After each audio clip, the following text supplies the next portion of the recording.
MotorWeek is made possible by Rock Auto, Tire Rack, and Die Hard.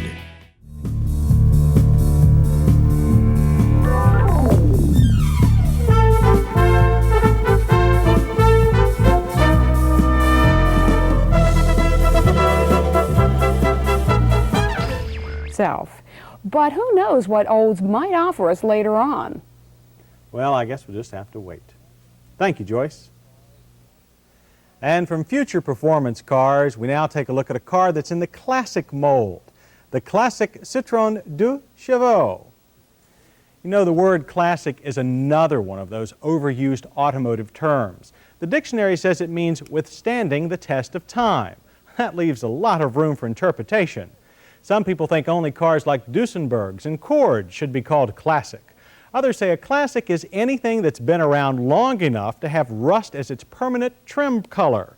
Obviously, one man's classic is another man's trade-in. But our Citroën here might just be a new definition of classic all by itself. After all, 50 million Frenchmen can't be wrong, at least not about the over 6.5 million Citroën Deux Chevaux made since 1948. Called the Citroën 2CV for short, that four-passenger bug-eyed silhouette was, and still is, France's answer to the late lamented VW Beetle. And today they still make them pretty much the way they've always made them. Talk about standing the test of time. And here's something even more peculiar. Our sample was a brand new model, brand new in 1966, that is. 2CVs are remanufactured in France using all new body panels and parts. Then they arrive here in America for a second test of time. They avoid current emission rules, but they do get seatbelts and other safety equipment. That work is done by Fourne's Citroën. That's the importing part of the firm, located in Glen Burnie, Maryland. And the price, $59.95. So why are the 2CVs still so popular? Well, it's thanks to the simple virtues of a design that provides transportation with as little waste as possible. The interior is simple but functional. The cloth-covered bench for two isn't much more than fabric and padding hung over a steel tube frame, but it is comfortable, if short on back support. For the driver, there's not much information, but just enough. A speedometer, measured in kilometers per hour, a gas gauge, and the barest of controls. You shift with this little device that grows out of the firewall. The 4-speed pattern is a little odd too, but working the shifter in traffic can give a driver a real sense of purpose.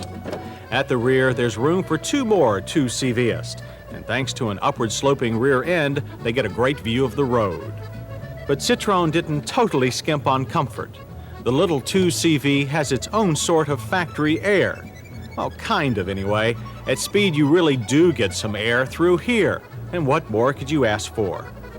And the 2CV's petite size doesn't mean little utility. On our model, there's a rear hatch big enough to get most liftable objects in and out. And the rear seat is removable. They say to make enough room for a French farmer's goat or two. The 2CV is powered by a 602 cubic centimeter, that's 0.602 liter, air-cooled two-cylinder. It makes 29 horsepower and 29 pound-feet of torque. The original 2CV had an engine that made 2 physical horsepower, hence the name Deux Chevaux, French for 2 horse. The engine is mated to a manual transaxle with no synchromesh on first gear.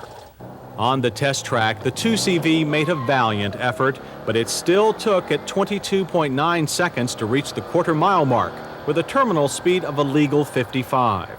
And 0 to 60, well, would you believe 28 seconds?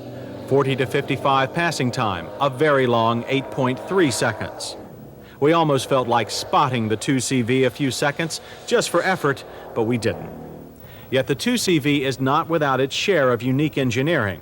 The front disc brakes are mounted inboard for less unsprung weight, and they're air-cooled by the engine fan. But we ran out of track before we could get the 1,650-pound 2CV up to speed for our usual 55-mile-per-hour braking.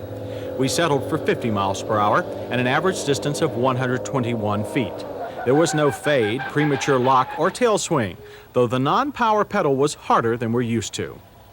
The 38-year-old design has something else a lot of new models still don't have: a fully independent suspension, with leading arms at the front, trailing arms at the rear, and coil springs at all four corners. Handling is surprisingly stable. There is much typical French body roll and a tendency for the inside rear wheel to lift off the ground in a hard turn. The rear end of the car stays stuck, though, mostly because of the steering. The harder you try to maneuver the car quickly, the heavier the steering gets. It's a built-in safety device that makes sure your arms give out before the car does. And there are a few other unique features built in. Headlights that can be adjusted to compensate for changing ride height. And here's our favorite, a top that comes off sardine can style, proving you don't need electric motors and hydraulics to enjoy the sun. To top everything else on or off, the 2CV is economical to drive. The EPA doesn't rate the Citroën since it's not technically a new car. We found an average of 40 miles per gallon is typical for suburban driving. But you can't really measure the 2CV's qualities by statistics. It's got a certain subjective appeal that's kept it popular all these years. Longtime owners don't think of the 2CV as a car, it's more like a state of mind. It's easy to get emotionally involved with the 2CV. You like to coax it along verbally, as well as with your hands and feet. That's what they say about other so-called classic cars. So, we'll take Deux.